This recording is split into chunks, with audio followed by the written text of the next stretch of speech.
Om Namaste, very good evening everyone. Welcome again to my YouTube channel GK Law Classes. So here we are back again with another lecture on a new act, and the act name is the Coal Bearing Areas Acquisition and Development Act of 1957. So previously we had already discussed a coal act which on our channel, and that was also regarding the Coal India exam of MT law. So I hope आपने वो वाला जो act है उसको definitely consider कर लिया होगा. That was regarding the coal mines nationalization, and today we are talking about the coal bearing areas, यानी वो particular areas जिसके ऊपर अभी तक जो है काम शुरू नहीं हुआ, लाइसेंस किसी ने एक्वायर नहीं किया, किसी ने उसके ऊपर ओनरशिप जो है अभी तक वेस्ट नहीं की. It is an unlying area, unworked area which has coal deposits. Right students, तो सबसे पहले आप जाके जो है हमारी कोल माइन नेशनलाइजेशन एक्ट जो है उसको चेकआउट कर सकते हैं, उसके नोट्स पेन डाउन कर सकते हैं, क्योंकि आने वाले दिनों के अंदर कोल इंडिया एक्ट के अंदर जो आपका कोल इंडिया एग्जाम है उसके तहत ये के सारे सेक्शंस जो है पूछे जाएंगे. तो अब हम बात करेंगे the objective of the particular act, वो मैंने यहाँ पे आपके सामने लिख दिया है. Now this video will contain only the important sections of this particular act. हम इन डिटेल नहीं जाएंगे क्योंकि इसमें से सेल्डम क्वेश्चंस पूछे जाते हैं, 2 और 3, इससे ज्यादा नहीं. तो आप इस ऑब्जेक्टिव को जो है यहाँ पे पेन डाउन कर सकते हैं. ये रहा इसका name. Now we talk about the total number of sections. So this particular act has total 28 sections. Right students, और हमने तो सिर्फ इंपॉर्टेंट सेक्शंस की ही बात करनी है. एक बहुत ही छोटू सा एक्ट है, कुछ खासा बड़ा एक्ट नहीं है. सो विद इफेक्ट फ्रॉम किस तरीके से ये एक्ट जो है ये लागू होता है, तो ये लागू किया जाता है 12th of June 1957 से. ये इस तरीके से ये एक्ट लागू है under section number 1. Now we talk about the extent. So this particular act it extends to whole of India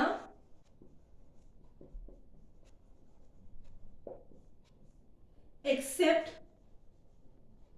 state of Jammu Kashmir.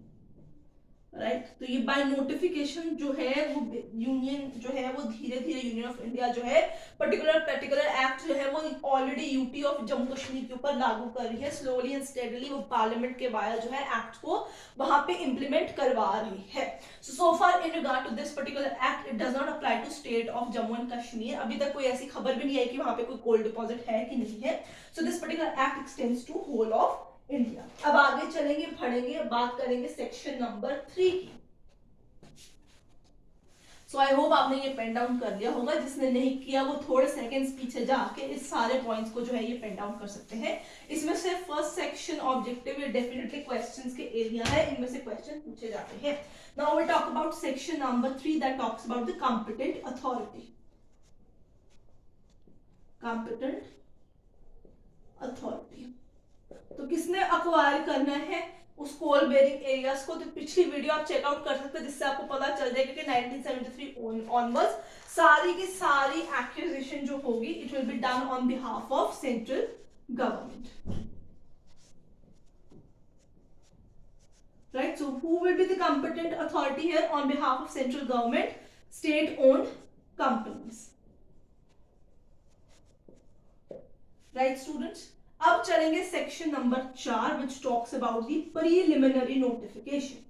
Preliminary notification का मतलब है जब सरकार को पता चलता है कि कोई ऐसा पर्टिकुलर कोल बेयरिंग एरिया है जो खाली पड़ा है, जिसके अंदर कोल डिपॉजिट्स है बट उसके ऊपर अभी तक काम चालू नहीं हुआ है, तो सरकार जो है प्रीलिमिनरी नोटिफिकेशन जो है यहाँ पे आपकी जारी करवाती है to prospect a coal mine, कि वहां पे प्रोस्पेक्टिंग ऑफ कोल माइन का काम जो है वो चालू किया जा सके, सर्विस कंडक्ट कराया जा सके, वहां पे रेगुलेंस का काम जो है स्टार्ट कराया जा सके, जिसके तहत अगर वहां पे किसी की जमीन का कोई हिस्सा पड़ता है तो क्लेम्स भी जो है एंटरटेन किए जाते हैं. उनके उस बिहाफ के ऊपर एक पर्टिकुलर पर्सन को अपॉइंट कर दिया जाता है as a manager to see all the claims if there any are for that particular coal bearing area. Next आते हैं आपके पास which is section number 7. So अगर प्रीलिमिनरी नोटिफिकेशन आता है उसके बाद कोई भी क्लेम्स नहीं आती हैं, कोई क्लेम्स आते हैं वो सारे सेटल हो जाते हैं, and it is found that area does not belong to any person, it is unworked and has cold particular what you call coal deposits there, तो फिर सरकार जो है उस जमीन को अक्वायर करने का डिसाइड करती है और प्रोसीजर स्टार्ट करा देती है. Power to acquire rights. Section number 7, power to acquire rights upon whom the coal bearing area.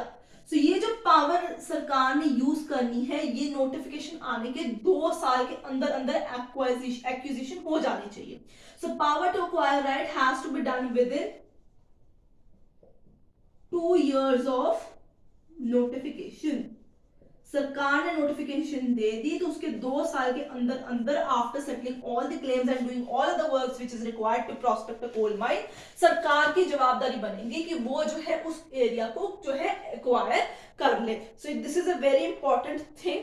अगर इनकेस सरकार एक्वायर करी और कोई ऑब्जेक्शन रेज हो जाता है, पहले नहीं आता बाद में आता है, at the time when they had started the whole procedure for the acquisition of that particular coal bearing area, तो किसी को पता चलता है तो अगर उसको ऑब्जेक्शन रेज करनी है तो under section number 8 objection to acquisition, so the section name, so he can raise that particular objection in front of the officer so appointed by the competent authority within 30 days. 30 दिनों के अंदर वो अपने objections regarding acquisition जो है वो raise कर सकता है. नेक्स्ट आते हैं vesting of land and right. Section number 10, vesting of land and rights. So जब सरकार एक्वायर कर लेगी सारी जमीन उसके पास आ जाएगी तो जितनी भी स्टेट ओन कंपनी जो सरकार के बिहाफ से कोल बेयरिंग एरिया के ऊपर आगे चल के प्रोस्पेक्टिंग, रिकॉग्नाइजिंग या माइनिंग ऑपरेशन स्टार्ट करेगी, सारी की सारी लैंड और जितने भी उस लैंड के रिगार्डिंग राइट्स होंगे वो किसमें वेस्ट कर जाएंगे, टू दी सेंट्रल गवर्नमेंट और देयर स्टेट ओन्ड कंपनी जिन्हें हम कॉम्पिटेंट अथॉरिटी कहते हैं. राइट स्टूडेंट्स, फिर आता है last important section for today video, power to take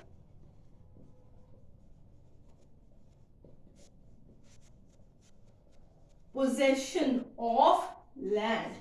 अगर वहां पे किसी का हिस्सा है, किसी की जमीन आती है या कोई वैसे ही अनऑथराइज्ड ऑक्यूपेंसी पे है, वो जमीन छोड़ता ही नहीं है, तो कंपिटेंट अथॉरिटी के पास पावर है to take the possession of the land. वो नोटिस दे के भी, अगर नोटिस देने के बावजूद कोई इंसान उस जगह को नहीं छोड़ता है तो जबरदस्ती भी वहां से निकाल के उस जमीन को अक्वायर कर सकते हैं.